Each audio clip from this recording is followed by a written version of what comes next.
La Iglesia, el 4 de agosto, celebra la memoria de San Juan María Vianney, que es patrono de todos los párrocos. Así que hoy rezamos en especial por nuestro párroco. La primera lectura está tomada del libro del Levítico, en el capítulo 23, y conviene recordar que este es el tercer libro de la Biblia. Primero el Génesis, a continuación el Éxodo y después el libro del Levítico. Y el nombre que tiene este libro está relacionado con las numerosas prescripciones de tipo religioso y cultural que aparecen en esta obra. ¿Quiénes eran los levitas? Los levitas eran los descendientes de Leví. Leví es uno de los 12 hijos de Jacob, y lo propio de Leví es la función sacerdotal. De hecho, de los descendientes de Leví, el más conocido, podríamos decir el más famoso, es Aarón. Aarón, lo mismo que Moisés, pertenecía a la tribu de Leví, y Aarón fue escogido por Dios para ser el sacerdote que ofreciera culto según la prescripción de Moisés. De manera que Moisés tiene el encargo de guiar al pueblo, y Aarón tiene el encargo de cuidar y celebrar esos misterios de fe que de una manera primero rudimentaria, pero después cada vez más bella, van atravesando toda la Sagrada Escritura hasta llegar al sacrificio y la ofrenda de nuestro Señor Jesucristo. De manera que el libro de Levítico se llama así por Leví, que es hijo de Jacob, y de los descendientes de Leví. Tal vez el más importante es Aarón, como os decía, hermano de Moisés, que es el primer encargado de realizar todas estas prescripciones de culto. De hecho, en la tradición judía se llamaba sacerdotes a los descendientes de Aarón. Los demás descendientes de la tribu de Leví, que no eran descendientes de Aarón, son conocidos simplemente como levitas, y estos otros levitas tenían algunos encargos en el templo, pero los principales oficios quedaban reservados a los descendientes de Aarón según la carne y la sangre. El libro levítico tiene pues una gran cantidad de prescripciones, muchas de las cuales nos pueden parecer arbitrarias, extrañas, incluso podríamos decir que hasta absurdas. Estas prescripciones, sin embargo, tenían un valor pedagógico, y es sobre todo ese valor el que creo que hay que subrayar. Llamamos pedagógico aquello que nos educa, aquello que tiene una enseñanza. Y yo quiero tomar este término porque lo utiliza el apóstol San Pablo para indicar cuál era el papel general que cumplía la ley de Moisés, incluyendo, por supuesto, todas estas prescripciones de tipo religioso y cultural. Decimos que tiene un valor pedagógico porque va educando en el sentido de Dios, en el sentido sagrado.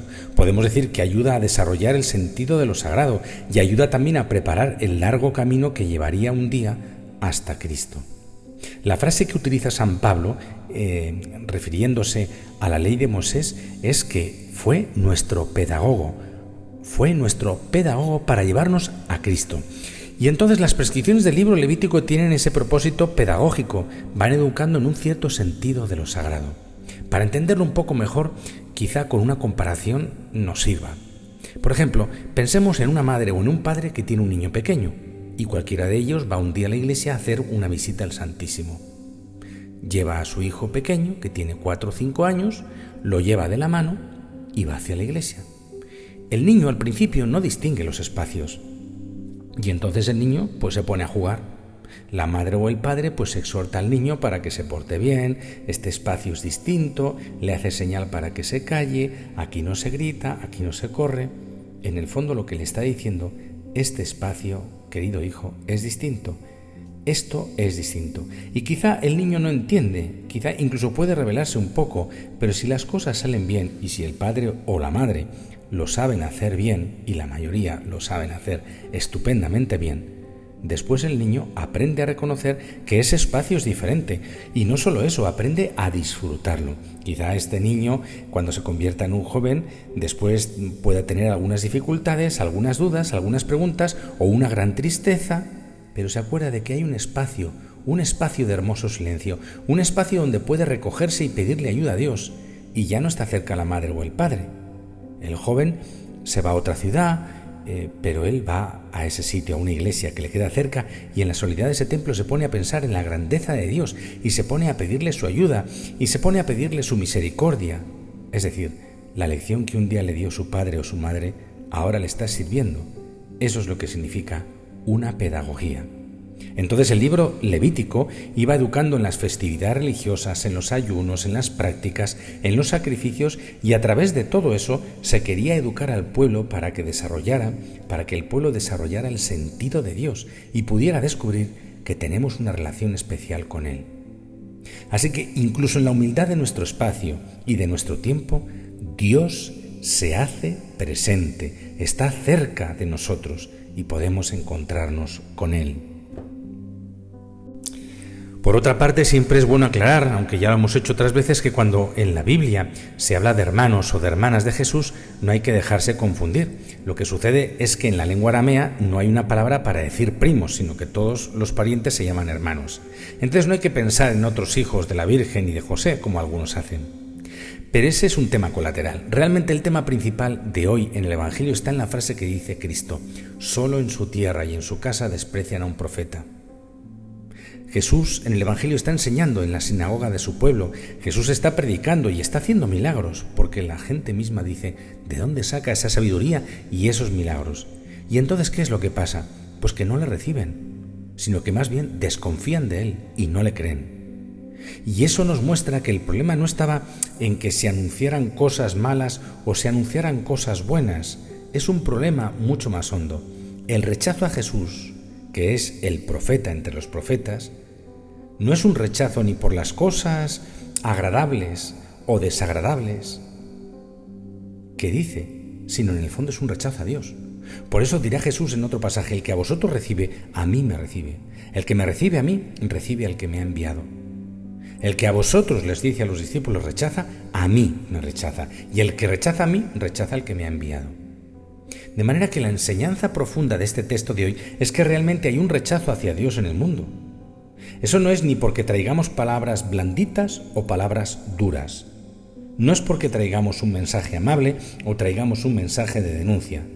Es porque hay una incompatibilidad real, y es que el mundo no da crédito a Dios. De manera que si anunciamos cosas buenas, no nos creen. Porque ¿de dónde sale esa sabiduría y de dónde salen esos milagros? A ver, y si anunciamos cosas malas, es que le estamos quitando la autoestima y la vida al pueblo. Hay un rechazo verdaderamente. Y nosotros cristianos tenemos que saber que ese rechazo existe. Nosotros lo hemos experimentado en nuestro propio corazón muchas veces. San Pablo dice en la carta a los Efesios: es que nuestra pelea no es contra la carne y la sangre, nosotros peleamos contra el espíritu del mal. Eso no significa que todos sean exorcismos, sino quiere decir que uno tiene que tener conciencia de eso, que de ahí es de donde nace la dificultad. Que el problema no es porque las enseñanzas sean duras, como en ocasiones los profetas, como diciendo: si llega otro con una enseñanza llena de amor y misericordia, lo aceptaremos. Vino Cristo con la enseñanza de amor y misericordia y tampoco lo hemos aceptado. Entonces no pensemos que ensanchando la manga, no pensemos que haciendo concesiones con el pecado se va a lograr la conversión del mundo o se va a lograr que se acepte el Evangelio. Más bien, enamorémonos de la verdad de Dios con todas sus consecuencias, enamorémonos de la propuesta de Dios con todas sus consecuencias y tengamos una fe grande en el anuncio que tenemos que hacer. Algunas veces lo van a rechazar, les va a parecer que es muy duro, claro, otras veces van a decir: ¿y tú con qué derecho predicas eso? Como le decían a Cristo. Sea lo que sea, nosotros enamorémonos de la sabiduría de Dios, de la verdad de Dios, de la bondad de Dios y seamos fieles en eso, que a su tiempo ese mensaje va dando fruto, que es de lo que se trata, de que las personas encuentren la verdad y esa verdad les haga libres y esa verdad les haga disfrutar de la vida que Dios les ha venido a traer. Aceptemos la verdad del Señor como es, con todas sus consecuencias para nuestra vida, y tengamos el coraje de presentarla así, y veremos cómo poco a poco la Iglesia de Dios va apareciendo con su belleza, con su fecundidad y con su eterna juventud. Feliz día para todos. Amén.